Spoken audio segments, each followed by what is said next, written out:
tonight.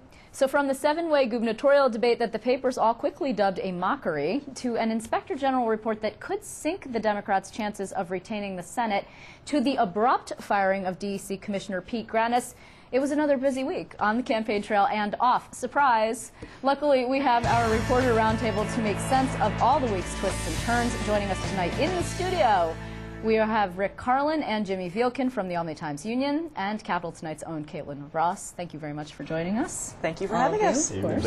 So let's start with you, Rick, and let's start with Pete Granis. That was kind of a surprise that came out of nowhere. He was abruptly fired. One of our colleagues at the Times-Union broke the story, Brian Nearing, in the morning papers, and it was sort of a shock. He just, all of a sudden, he's gone. He's there one day, he's gone. Initially, Pete Granis said that the governor's secretary, Larry Schwartz, was the one who was responsible for the firing. And I think the takeaway from this, there have been some previous stories about how Larry Schwartz is close to Andrew Cuomo. They know each other, and there's been a lot of speculation that Schwartz is laying some of the groundwork for a Cuomo administration for when Andrew Cuomo presumably goes into the governor's office. And my first thought on this is that maybe it's a warning signal from Cuomo via Schwartz saying, don't mess with us. If you don't play ball, Granis, you're gone. I mean, Pete Granis was very well liked. He was, from what I'm told, maybe too well liked. Apparently, he hadn't been really visible in recent weeks, but DEC is slated to take a fairly substantial hit in these state layoffs, in excess of 200 people. They're very upset about that. And what I'm hearing is that Granis had been going around to some of his friends from the Assembly, from his days in the Assembly and maybe the Senate, sort of trying to drum up support to rebuff these layoffs. So from that standpoint, this could be Cuomo via Schwartz's way of saying, don't try this, don't backdoor this. When I'm governor, what I say goes. Otherwise, I find new commissioners. Now, the problem with that is there's a great deal of thought that a lot of these current commissioners are going to be gone anyway when Cuomo comes in. Jimmy? Yeah, there was another story that Brian had earlier this week about a memo that kind of circulated around the DEC, an unsigned, undated memo basically saying that the layoffs that Governor David Paterson has been pushing for are going to disproportionately affect DEC and are going to essentially render it unable to do what its leaders feel is its chartered mission, protect New York's clean air, clean water. And so it was in this context that a state government source told me that Granis was fired for quote, insubordination and poor performance. I wonder who that's going to be. And so it's just interesting. Of course, everything Rick said is absolutely true, and it's you know, it goes to some of the things we've heard about Schwartz, that he is somewhat imperious. That as Granis called him, or he led Granis to call him, you know, a thug and a hatchet man. So well, the real issue here is, he's of course, the tough guy in the administration. And who is really running the state right now? Is it David Paterson or is it Larry Schwartz? I would say Larry Schwartz, to a large degree, is running the state. Okay, so not totally, but let's not spend too much time here because, of course, there's only 2 more months left in the Paterson administration or the Schwartz administration, such as it is. I want to turn to a story that you covered, actually, Caitlin. AEG, what a mess. It was, and it was apparent that it was a mess from the very beginning. You had this press conference called, and it wasn't going to be a short press conference. You know, the Inspector General said right from the beginning, excuse me, because I have a lot to say about this. And from the 308-page book that we got, you could tell he really had a lot to say about it. And not only did he kind of go through the facts, he also went through his personal opinions, saying he was extremely disappointed, he was outraged with what went on. So it was certainly an explosive report that really shed a bad light on Democratic leadership in the Senate and the governor. You said, actually, there were 2 things. First of all, you sent me this amazing quote, which was, and we're talking about Joseph Fitch, and he is a Democrat. So the timing of this is kind of bizarre because it comes right before the elections. To the last week, and the they're home fighting stretch for before control the of the elections. chamber. The Senate is up for grabs. Well, you know what? I will say he was asked about that.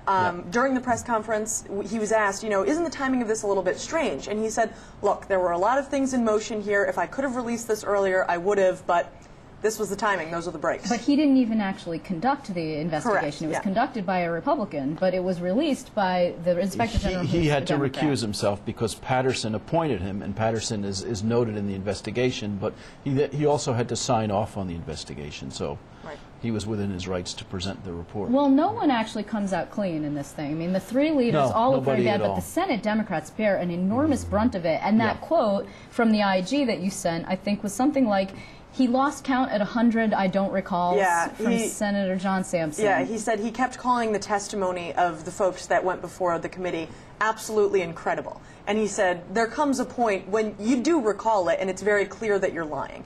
And it wasn't about Sampson, it was about somebody else involved in the investigation. But he said that, look, a perjury charge is very difficult to prove. But once you're up over 100 I don't recalls, you should try. Well, you should try. We should note that John Sampson's a lawyer, so it's not like he doesn't know what he's doing and how to handle himself here. Interestingly, and Fish noted this also, they tried to quash the subpoena. They tried to. They went to court to try to stop Joe Fish in his tracks from going any further, and then they tried to seal that court action.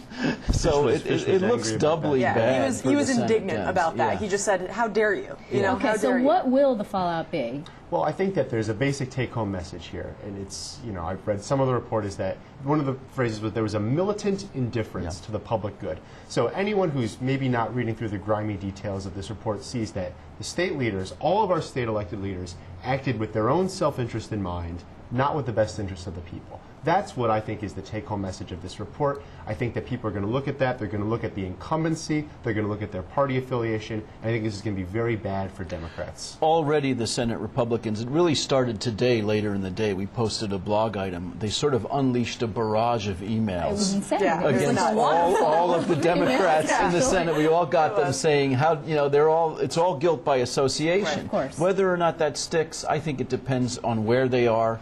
Some of the key players, John Sampson, Eric Adams, I would say they're pretty safe. They're in reliably Democratic districts, and you know their real race is the primary. But we should point out that the Inspector General forwarded that report actually to the Manhattan DA and also to the U.S. Attorney's and the Legislative Ethics Commission. Well, that was kind of a joke. He said that, and everybody in the room laughed. Well, actually, they woke up the Legislative Ethics Commission and they did something this week. Yes. And it was to a guy who's no longer in office, Hiram Monserrat. Hiram Monserrat, a possible fine, even though he's facing, you know, federal prosecution. Federal prosecution charges. But back to the Senate, where this could resound is in some of the marginal races. On Long Island, Brian Foley, a first-term Democrat's under a heavy challenge from Lee Zeldin. They just put out a report saying he noted that Angelo Aponte, the Secretary of the Senate, who plays a large role in this damning report, who gets hit very hard in the AEG report, is Foley's campaign manager. Okay, but you know who else seized on this very rapidly, actually, was Dan Donovan. Right. Yes. Now, and he called on Eric Schneiderman, who is, of course, a senator very close to John Sampson. He was actually John Sampson's right-hand man. John Sampson calls him Schneidi. I mean, they go back a long ways. They're close.